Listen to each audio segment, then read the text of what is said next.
Bismillahirrahmanirrahim. Assalamualaikum warahmatullahi wabarakatuh. Alhamdulillah ala ihsani wa syukru lahu ala taufiqihi wa amtinani. Asyhadu an la ilaha illallah ta'ziman li sya'ni wa asyhadu anna Muhammadan abduhu wa rasuluh ad-da'i ila ridwani. Allahumma shalli wa sallim wa barik ala nabiyyina Muhammadin wa ala alihi wa sahbihi ajma'in, amma ba'd. Ikhwatal iman, azakumullah, kaum muslimin dan muslimat yang semoga senantiasa dirahmati oleh Allah Subhanahu wa taala. Kita bersyukur kepada Allah atas segala nikmat dan karunia yang Allah Subhanahu wa taala berikan. Berupa nikmat iman dan Islam dan hadirnya kita di tempat yang dimuliakan ini, semoga kita mendapatkan tambahan yang. Kemudian salawat dan taslim kita haturkan kepada junjungan dan panutan kita Muhammad sallallahu alaihi wasallam.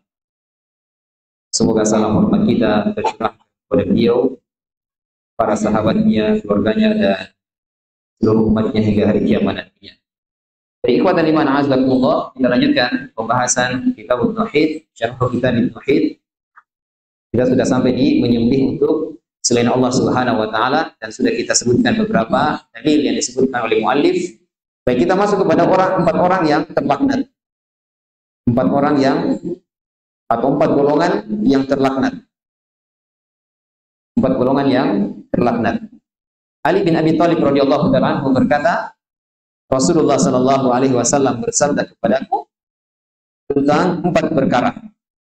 Tentang empat perkara. Yang pertama, la'anallahu man dzabaha li ghairillah. Allah Subhanahu wa taala melaknat orang yang menyembelih untuk selain Allah Subhanahu wa taala. Ini yang pertama yang dilaknat. Yang kedua, la'anallahu man la'ana walidayhi. Allah Subhanahu wa taala melaknat orang yang melaknat kedua orang tuanya. Jadi anak melaknat kedua orang tuanya. Ini ada penjelasan dari hadis yang lain nantinya. Kemudian yang ketiga, la'anallahu man awa muhdisa. Allah melaknat orang yang melindungi pelaku kejahatan. Kemudian yang keempat, la'anallahu man qayyara manarul ardi. Allah melaknat orang yang merubah batas tanah. Ya. Allah melaknat orang yang merubah batas tanah. Ini empat jamaah sekalian yang disebutkan oleh Nabi sallallahu alaihi wasallam. Yaitu yang pertama, la'anallahu man dzabaha li ghairillah. Allah Subhanahu wa taala melaknat orang yang menyembelih selain Allah Subhanahu wa taala. Yang kedua, Allah melaknat orang yang melaknat kedua orang tuanya. Kemudian yang ketiga, Allah melaknat orang yang melindungi pelaku dosa, ya. Kemudian yang keempat, Allah melaknat orang yang merubah batas tanah. Di sini jamaah sekalian ada beberapa faidah. Ada beberapa faidah. Yang pertama, faidah yang pertama, makna dari laknat. Yang pertama, apa artinya laknat? Maknanya adalah al-ib'ad an rahmatillah. Al-ib'ad an rahmatillah. Mana ba'id? Ya, dijauhkan dari rahmat Allah.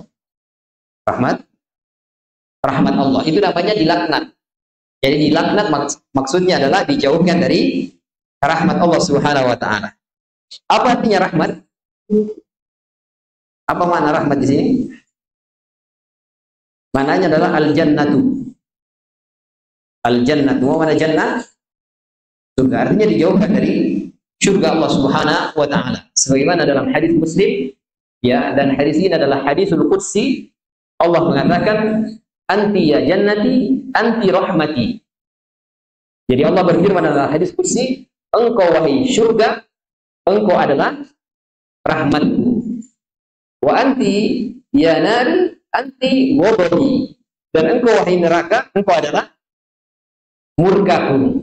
Ingat ya, surga apanya Allah? Rahmatnya. Kemudian neraka Apanya Allah tadi? Murkanya. Artinya orang yang masuk ke dalam surga sudah pasti dirahmati. Orang yang masuk ke dalam neraka sudah pasti dimurkai.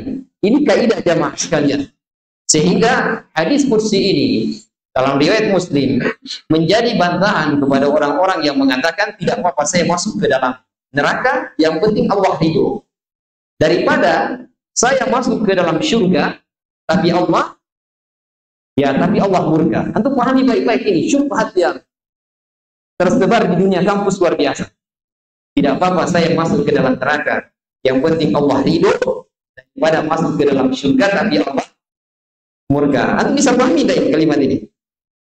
Ya, antum kalau tidak baca hadis, antum bisa jadi terpengaruh. Iya ya. Tapi kalau baca hadis ya mas sekalian, bahwasanya tadi riwayat Muslim, hadisnya hadis qudsi, Allah mengatakan surga itu adalah rahmatku, neraka itu adalah kemurkaanku.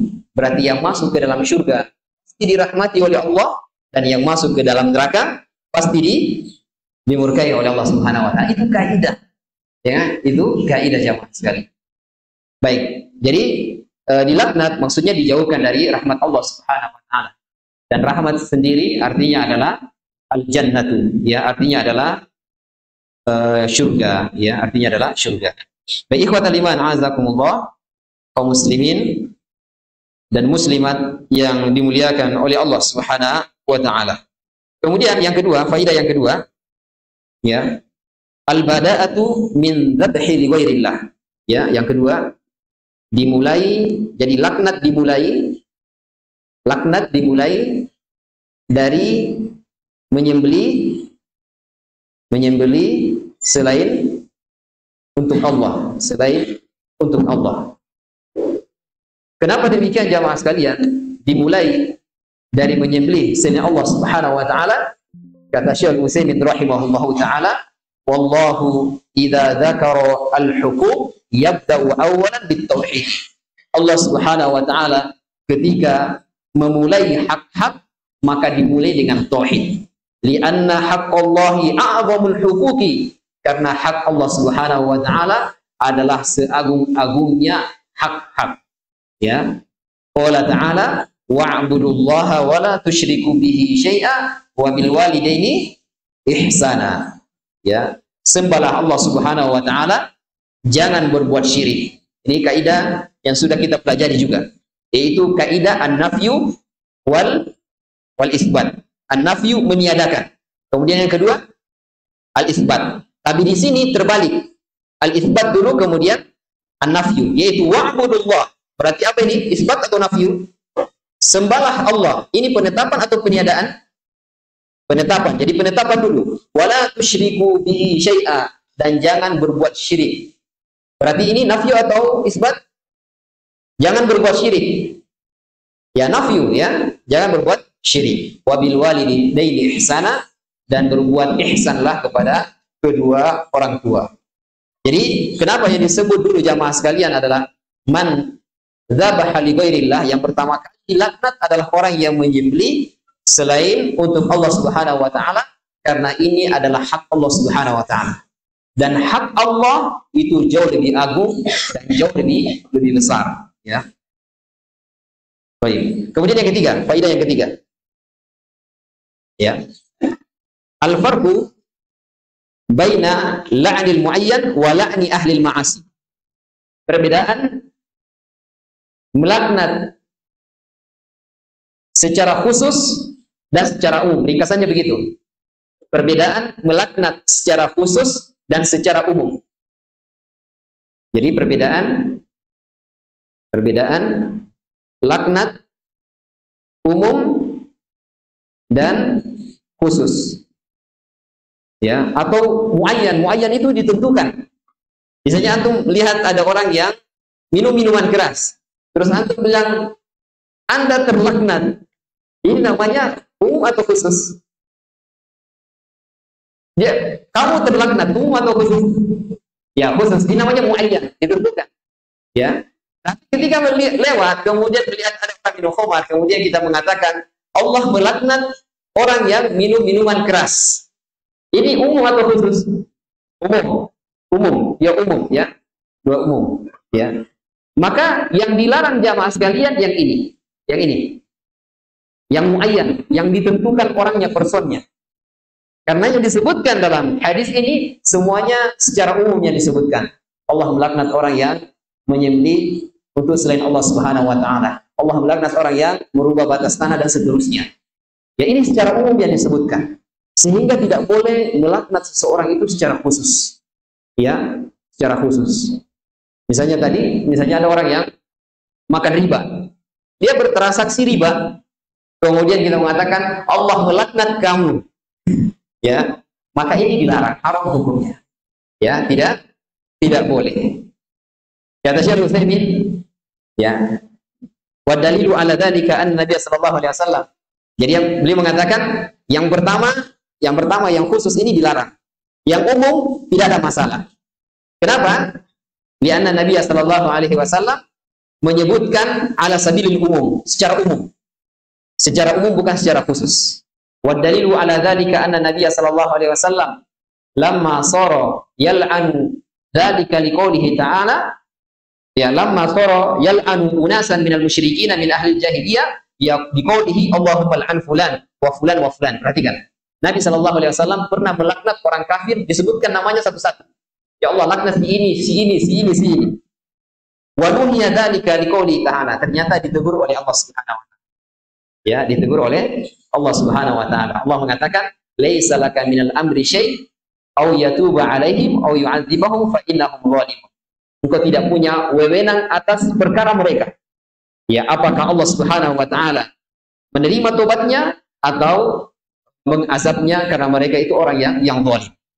Ala kulli hal jamaah sekalian, mana ala kulli hal? Intinya muhafal ini ala kulli hal artinya apa? Intinya, ala kulli hal artinya intinya. Ya, intinya seseorang itu tidak boleh melaknat secara khusus, ya. Sama juga dengan takfir. Dengan mengatakan orang kafir berada di neraka, orang muslim berada di surga. Ini boleh atau tidak? Atau yang semangat untuk jawabnya, yang ragu, lihat muka ragu. Orang kafir di neraka, orang muslim di surga. Boleh atau tidak? Boleh. Tapi mengatakan si fulan pada hal yang Al-Quran dan Sunnah tidak menunjukkannya, maka ini dilarang. Paham di sini? Misalnya orang yang kafir masih hidup saat ini, kemudian kita katakan si ini masuk neraka, karena dia kafir. Tidak boleh. Secara muayyan, ya. Tapi kalau kita mengatakan orang kafir berada di neraka, orang muslim berada di dalam surga. Kenapa? Kata Syekh Utsaimin, ya, wa kam min insanin saru ala wasbin yastahiqqu bihi al-la'na thumma taba fataballahu alaihi. Berapa banyak orang yang dia berhak untuk mendapatkan laknat Allah Subhanahu wa taala. Tapi setelah itu dia bertobat kepada Allah. Kemudian Allah menerima tobatnya dan Allah Subhanahu wa taala mengampuni dia. Nah, ini kaidah jamaah sekalian, ya. Jadi tidak sembarangan orang mengatakan orang ini dalam surga, orang ini dalam neraka, kecuali orang yang sudah ditentukan oleh Allah Subhanahu wa taala dan Rasulnya. Misalnya di dalam Al-Quran yang sudah ditetapkan oleh Allah masuk ke dalam neraka itu siapa? Yang pertama siapa? Yang tahu? Siapa? Ya, Abu Lahab. Bahkan ada surat apa? Al-Lahab, ya. Kenapa ada surat Al-Lahab, tidak ada surat Abu Jahal? Dia mencari, ya, sama-sama memusuhi Nabi sallallahu alaihi wasallam. Abu Lahab, siapa yang lain? Abu Thalib, ya, disebutkan dalam surah At-Taubah. Siapa yang lain? Fir'aun dan seterusnya. Ini kita mengimani, oh, ini sudah disebutkan oleh Allah Subhanahu wa taala di dalam Al-Qur'an. Maka kita yakini bahwa mereka sudah divonis masuk ke dalam neraka dan tidak boleh ragu, ya, karena sudah ditetapkan. Adapun yang tidak disebutkan jamaah sekalian, maka tidak boleh seorang menetapkan, ya, bahwa dia adalah penduduk surga, dia adalah penduduk neraka, ya. Baik, ikhwatal iman, azakumullah, ya. Baik, kita lanjutkan. Ini faidah dari 4 orang yang dilaknat, ya. Adapun tadi yang kedua ini, la'anallahu man la'ana walidayhi, ini yang sudah kita sebutkan, seorang laki-laki Ya, dia kasih tahu ke temannya, semoga Allah melaknat kedua orang tuamu. Maka yang dicapa-capa ini, dia juga bilang, semoga Allah melaknat kedua orang tuamu. Sehingga mereka saling melaknat. Ya. Kemudian yang ketiga, ini perhatian ya kepada seluruh ikhwah, para penuntut ilmu, la'anallahu man awa muhditsa. Allah Subhanahu wa taala melaknat orang yang melindungi pelaku kejahatan. Yang sampai ada di antara antum melakukan kemaksiatan kemudian ditutup-tutupi. Ya, ditutup-tutupi, dibiarkan. Ya, dibiarkan. Tidak ditegakkan amar ma'ruf nahi munkar. Ini jangan sampai. Kemudian yang terakhir, la'anallahu man ghayyara manarul ardi. Allah Subhanahu wa taala melaknat orang yang merubah batas atau patok tanah. Bahkan dalam hadis yang lain Nabi SAW mengatakan maqtata'a, ya, maniqtata'a shibran minal ardi zulma tuwiqahu min sabi ardin. Siapa yang mengambil sejengkal tanah secara zalim, jadi dia merubah batas tanah mungkin sejengkal secara zalim, maka dia akan dikalungkan 7 lapis bumi di hari kiamat nantinya. Ya.